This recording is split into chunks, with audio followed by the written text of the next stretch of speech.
Hi everyone, welcome back to The Adventure Continues. My name is Miss Liz Y. I also have Miss Liz O here with me today. Hey everyone! So if you are just joining us, The Adventure Continues is a new virtual read aloud program where we will be reading aloud a different Choose Your Own Adventure book every Friday at 3 p.m. So to get more spooky for the upcoming spooky season, today we are going to be reading an installment in the Goosebumps Give Yourself Goosebumps series, which is titled Diary of a Mad Mummy, written by R.L. Stine. So if you are unfamiliar with Choose Your Own Adventure stories, they are really fun because you as the reader have the freedom to choose the navigation throughout the story. So today I'm going to be reading aloud our story, and Miss Liz O is going to be choosing those selections as the story continues. So let's go ahead and get started. Again, this is Diary of a Mad Mummy, written by R.L. Stine.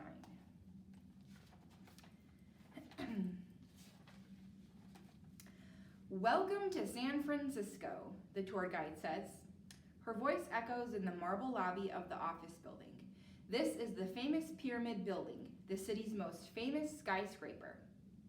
When do we get to see the mummy? Your 5-year-old sister whines at your side.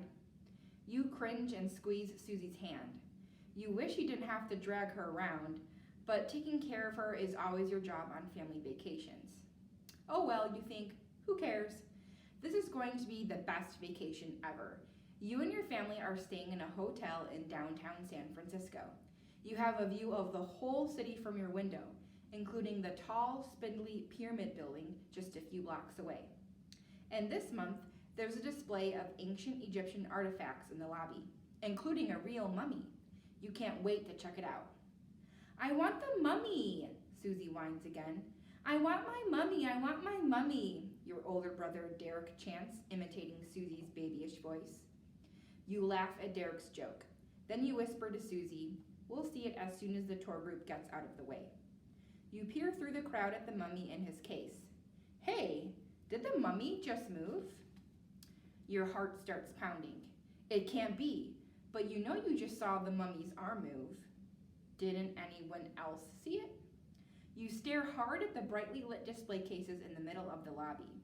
A tour group crowds around the glass, blocking your view. So you stand on your tiptoes.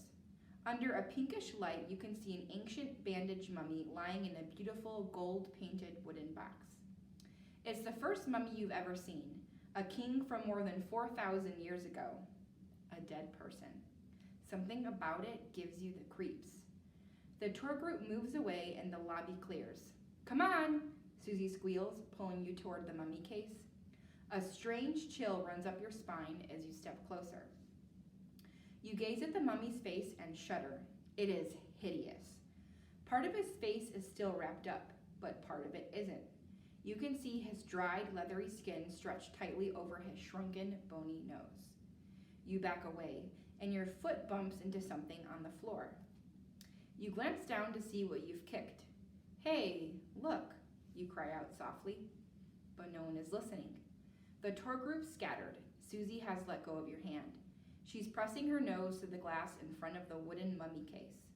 As usual, your 14-year-old brother Derek is acting as if he doesn't know any of you.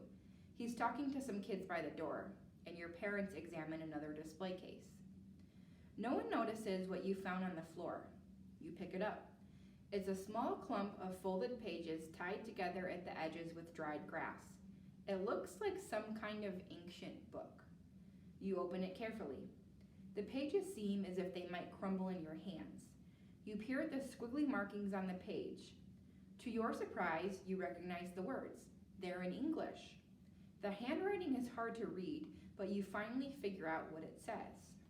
It says, "This is the first day in my tomb. I am wrapped so tightly that I fear I may never breathe again. The bandages that preserve me are a prison. I am a king, yet they have brought me here, drained me of my blood, and bound me with bandages, against my will. Stop, I beg them. Do not do this horrible thing. I am not dead. I am alive."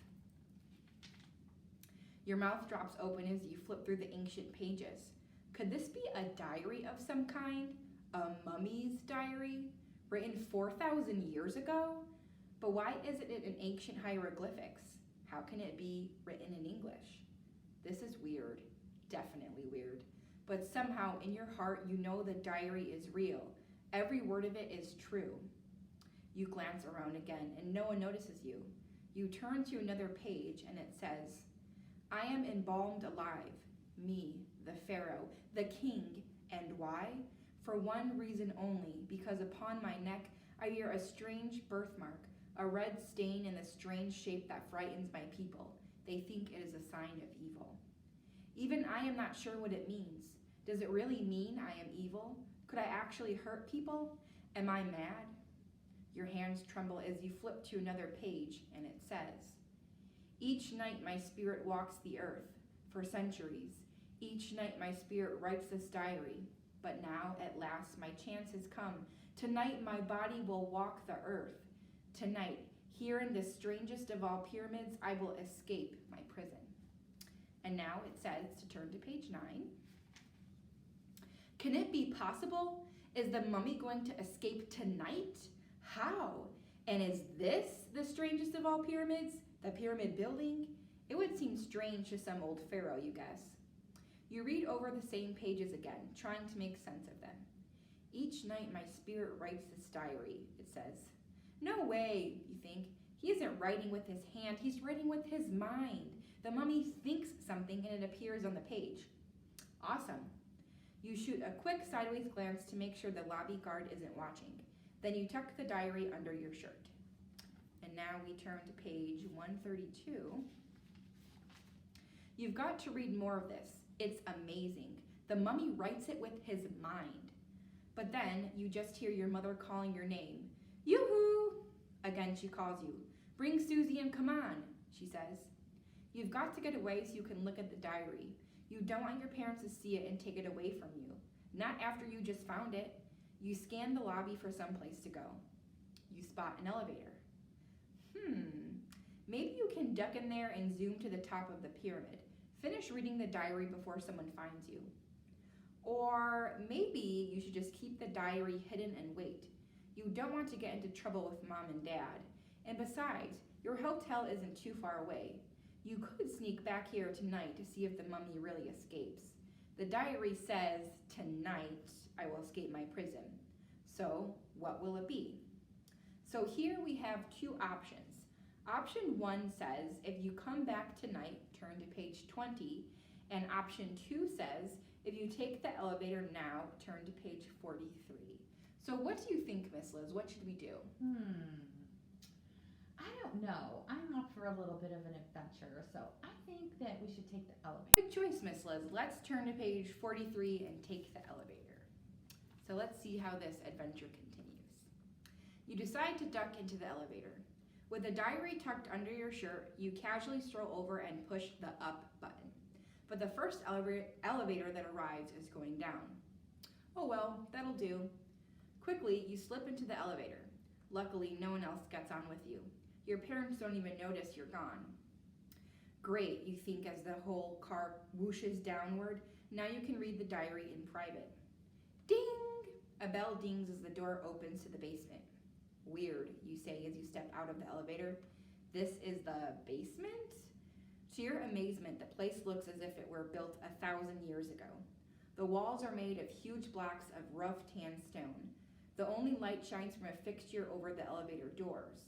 In the dim glow, you can see that the elevators are the only modern-looking part of the basement. Cautiously, you walk down a strange, dark hallway.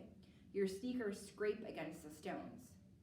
It's really too dark to read the diary, but you can't help wanting to explore. The diary can wait, you decide. And here we are going to end our Choose Your Own Adventure story. Obviously, the story does continue past the point where I just paused, but we want you to come into the library if you're interested and check out this book so you can see how the rest of the adventure continues. And as a reminder, these books do have multiple endings.